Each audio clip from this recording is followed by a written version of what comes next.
Hello student, आप सभी का इस आउटलाइन ऑफ ज्योग्राफी चैनल पर स्वागत है। आज का हमारा टॉपिक रहेगा अटलांटिक महासागर की धाराओं के बारे में।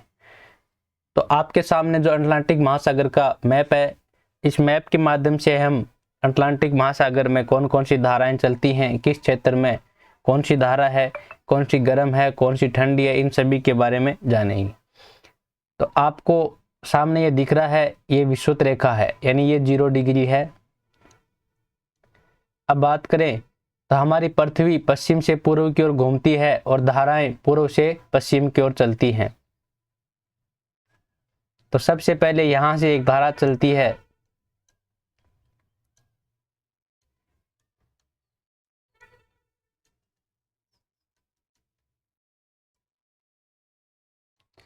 इस धारा का नाम है उत्तरी अटलांटिक विषुवत रेखीय धारा। उत्तरी विषुवत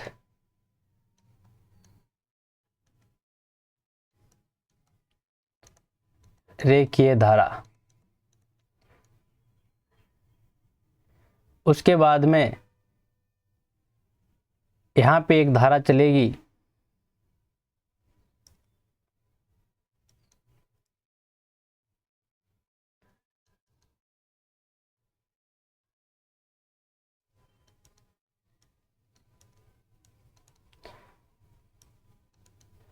इसका नाम है एंटलीज की धारा। एंटीलीज की धारा।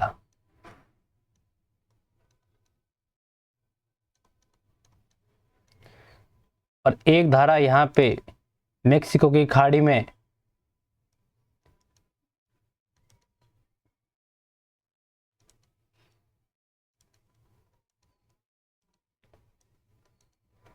इसका नाम है फ्लोरिडा की धारा।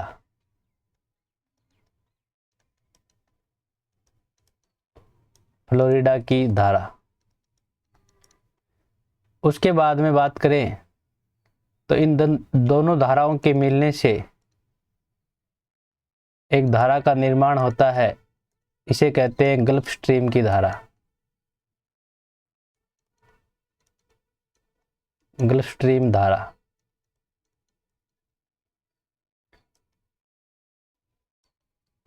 और गल्फ स्ट्रीम के बाद में यहां ऊपर से एक धारा आती है ठंडे प्रदेशों से, इसका नाम है लेब्राडोर की धारा। इसका नाम है लेब्राडोर की धारा।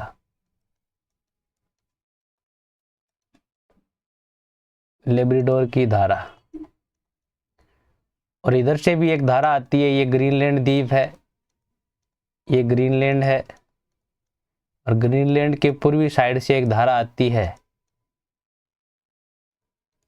इसको कहते हैं पूर्वी ग्रीनलैंड धारा।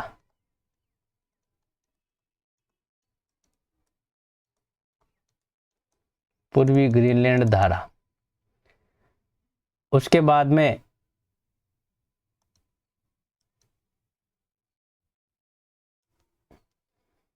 यहां पे एक धारा चलती है,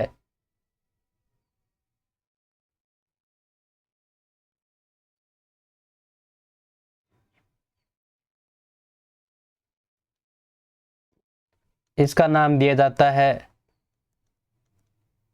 यह है उत्तरी अटलांटिक प्रवाह। उत्तरी अटलांटिक प्रवाह। और ये उत्तरी अटलांटिक प्रवाह यहाँ पे टेलीग्राफ का पठार है, जिसके कारण ये फैल कर चलती है, इसलिए उत्तरी अटलांटिक प्रवाह को उत्तरी अटलांटिक महासागर का डेल्टा भी कहा जाता है। और ये धाराएं कई शाखाओं में डिवाइड हो जाती है या विभाजित हो जाती है। तो इनमें बात करें तो यहाँ पे इधर की साइड में ऊपर की तरफ एक धारा चलेगी, इसका नाम दिया जाएगा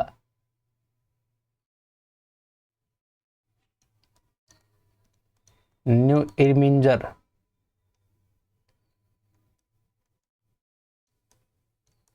न्यू इरमिंजर की धारा।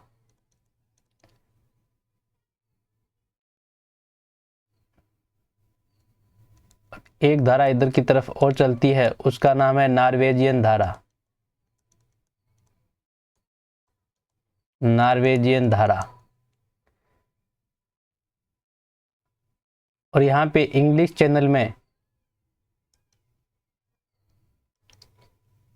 यहाँ पे इंग्लिश चैनल में एक धारा आती है इधर से, इसका नाम है रेनेले धारा, रेनेले की धारा। और उसके बाद में बात करें तो इधर से एक धारा चलेगी आगे, इसका नाम है कनारी की धारा, कनारी की धारा। तो ये उत्तरी अटलांटिक महासागर की प्रमुख धाराएं हैं। और यहाँ पे बीच में एक यहाँ पे सार्गेसो सागर है जिसका जल स्थिर रहता है, सार्गेसो सागर, सार्गेसो सागर।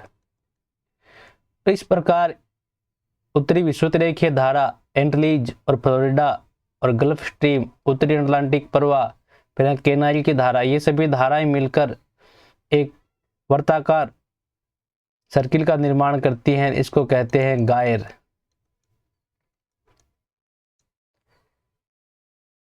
हमने पीछे जाना था कि धाराएं प्रति चक्रवात का अनुसरण करती है, तो ये उत्तरी अटलांटिक महासागर की धाराएं थी जो हमने जानी। अब बात करें दक्षिणी अटलांटिक महासागर की धाराओं में, तो यहाँ पे एक धारा चलेगी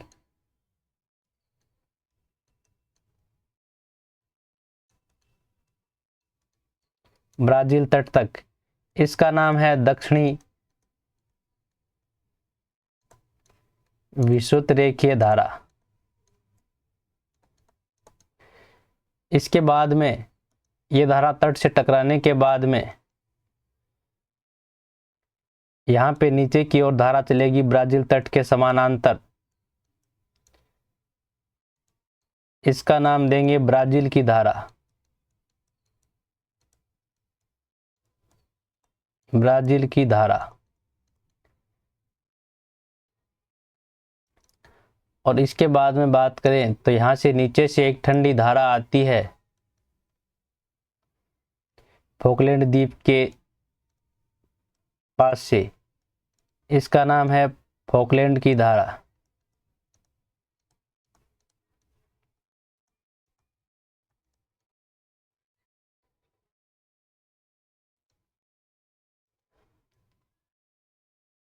फिर यहाँ एक धारा चलती है, यानी ब्राजील की धारा और फॉकलैंड की धारा आपस में मिलने के बाद में यहाँ पे समुद्री विस्तार अधिक होने के कारण यहाँ पे एक धारा चलती है, उसका नाम है दक्षिणी अटलांटिक प्रवाह, इसका नाम है दक्षिणी अटलांटिक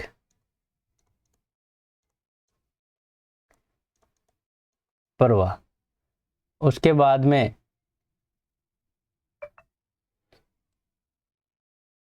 अफ्रीका महाद्वीप के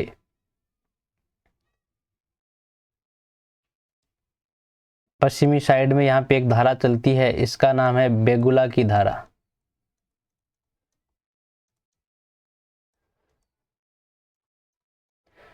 इस प्रकार अटलांटिक महासागर की ये धाराएं हैं जिनके बारे में हमने जाना। और एक विशेष रूप से ध्यान रखना, जो ये धाराएं चलती हैं उत्तरी विषुवतरेखीय धारा और दक्षिणी विषुवतरेखीय धारा, तो ये पूर्व से पश्चिम की तरफ चलती हैं। और यहाँ इस तट से टकराने के बाद में क्या होता है, कुछ जल वापस गति करता है। तो जो वापस गति करता है इसको प्रति या विपरीत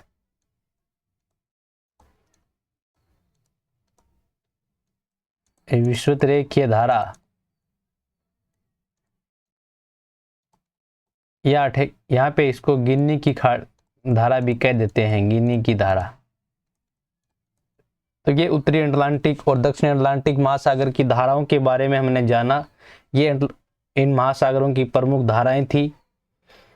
अब जानते हैं इन धाराओं के बारे में डिटेल से। तो अटलांटिक महासागर में बात करें हम,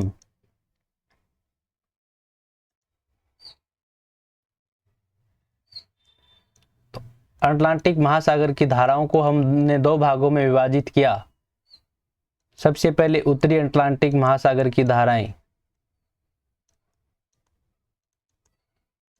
उत्तरी अटलांटिक महासागर की धाराएं।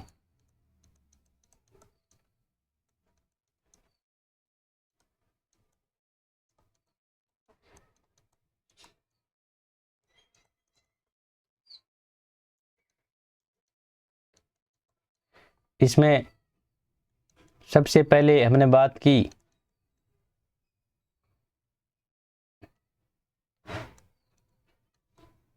उत्तरी विषुवत रेखीय धारा।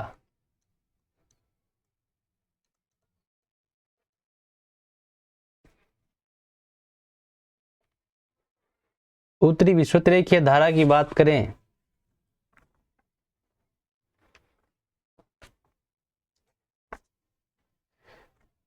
तो उत्तरी विषुवत रेखीय अटलांटिक जलधारा ये अफ्रीका के तट से ब्राजील तट की ओर चलने वाली पूर्व से पश्चिम की ओर गर्म जलधारा है। उसके बाद में 2 नंबर पे हम बात करें तो एंटलीज की धारा। एंटीलीज की धारा।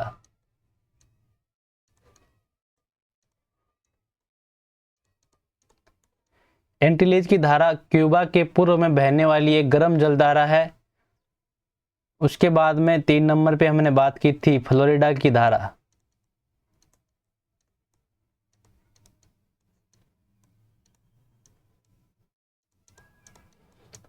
तो फ्लोरिडा की धारा मेक्सिको की खाड़ी के तटीय भाग के साथ चलने वाली एक गर्म जलधारा है। और उसके बाद में हमने बात की थी गल्फ स्ट्रीम की धारा।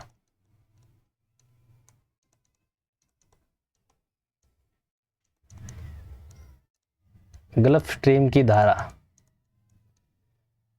तो फ्लोरिडा के हेट्रेस अंतरीव से कनाडा के न्यूफाउंडलैंड तक चलने वाली एक गर्म जलधारा है, जो न्यूफाउंडलैंड के पास लेब्राडोर की ठंडी जलधारा, यानी जो ऊपर से लेब्राडोर की ठंडी जलधारा आती है, उस ठंडी जलधारा से मिलती है और यहाँ पे मछली पालन का विकास होता है।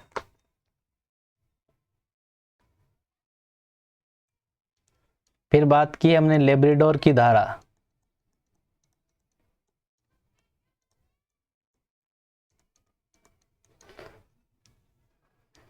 लेब्राडोर की धारा आर्कटिक महासागर व बेफिन की खाड़ी से न्यूफाउंडलैंड की ओर चलने वाली ठंडी जलधारा है, जो गल्फ स्ट्रीम जलधारा से मिल जाती है और यहाँ कोहरे का निर्माण होता है।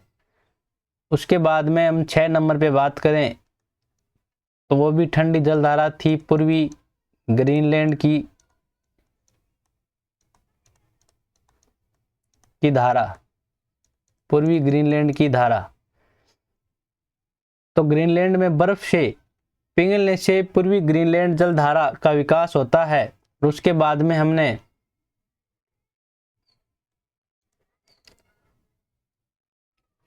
बात की उत्तरी अटलांटिक प्रवाह या ड्रिफ्ट।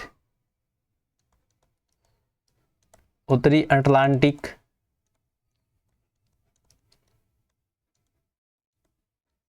प्रवाह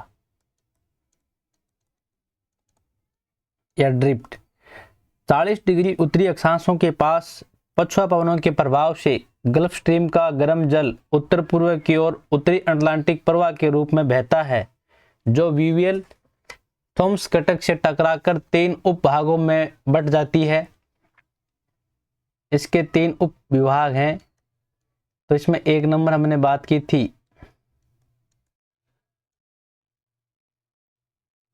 इरमंजर की धारा।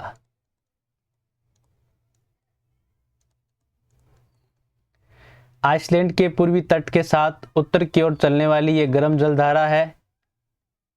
उसके बाद में नॉर्वेजियन धारा।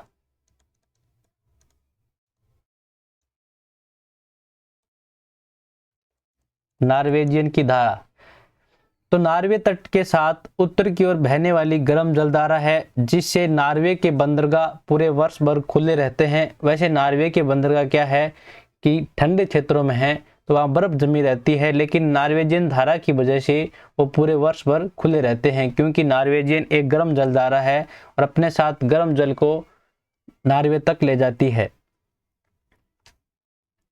उसके बाद में हमने तीसरा उसका उपविभाग है वो है रेनेल की धारा। उत्तरी सागर व इंग्लिश चैनल के साथ बहने वाली गर्म जल धारा है। और उसके बाद में हमने बात की थी 8 नंबर पे कनाल की धारा।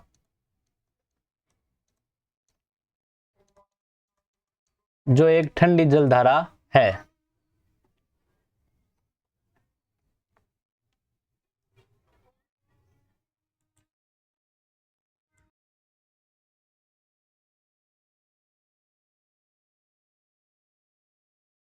तो ये सभी उत्तरी अटलांटिक महासागर की धाराएं थी। इसमें आप ध्यान में रखना, एक तो लेब्राडोर की धारा और एक पूर्वी ग्रीनलैंड की धारा और ये कनाल की धारा। ये 3 धाराएं ठंडी हैं, बाकी सब क्या है, गर्म जल धाराएं हैं। उसके बाद हम बात करें तो दक्षिणी अटलांटिक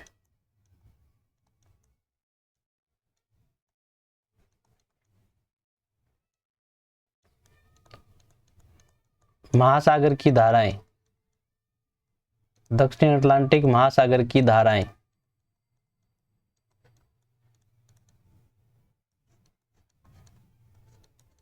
दक्षिणी अटलांटिक महासागर की धाराओं में बात करें तो सबसे पहले दक्षिणी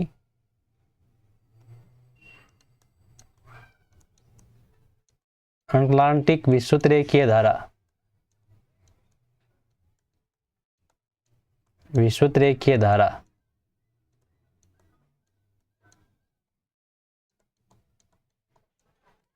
उसके बाद में ब्राजील की धारा।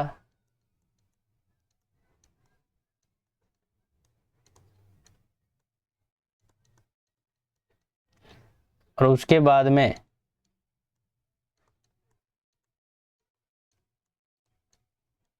फॉकलैंड की धारा।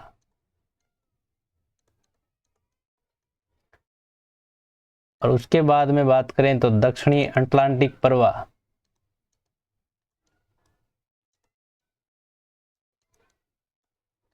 दक्षिणी अटलांटिक प्रवाह और उसके बाद में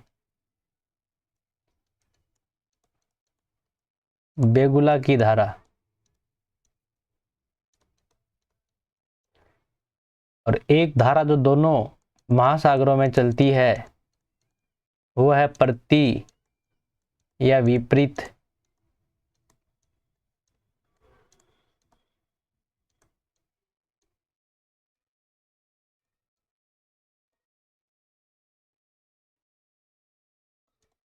विषुवतरेखीय धारा या इसे गिनी की धारा भी कहते हैं।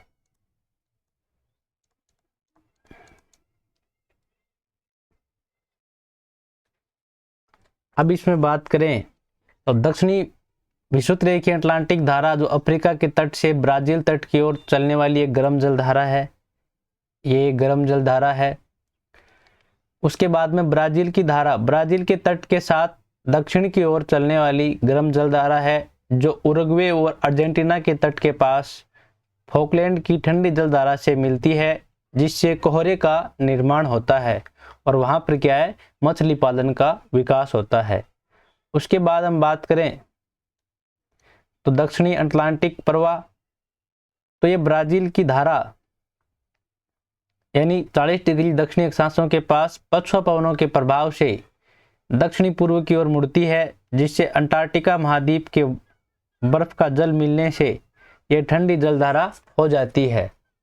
फिर फॉकलैंड की धारा, ये फॉकलैंड द्वीप से उत्तर की ओर बहने वाली ठंडी जलधारा है जो अर्जेंटीना और उरुग्वे के तट के पास ब्राजील की धारा से मिल जाती है। उसके बाद में बेगुला की धारा, ये भी एक ठंडी जलधारा है जो दक्षिणी पश्चिमी अफ्रीका के तट के पास उत्तर की ओर चलने वाली धारा है। और विपरीत या प्रति, ये विषुवतरेखीय अटलांटिक धारा या गिनी की धारा, ये धारा दोनों महासागरों में चलती है। जब ब्राजील के तट से जल टकराकर वापस गति करता है तो इसका नाम क्या कर दिया, विपरीत या प्रतिविषुवत रेखीय धारा। इन धाराओं में आप ध्यान में रखना, एक तो ये फॉकलैंड की धारा और दक्षिणी अटलांटिक प्रवाह और ब्राजील की धारा, ये तीनों ही धाराएं क्या हैं, ठंडी ठंडी जल धाराएं।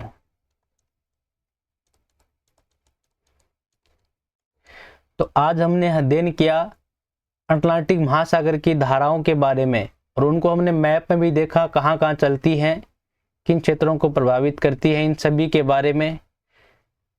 मिलते हैं नेक्स्ट वीडियो में, और नेक्स्ट वीडियो में हम प्रशांत महासागर की या हिंद महासागर की धाराओं के बारे में अध्ययन करेंगे। तब तक के लिए जय हिंद, जय भारत।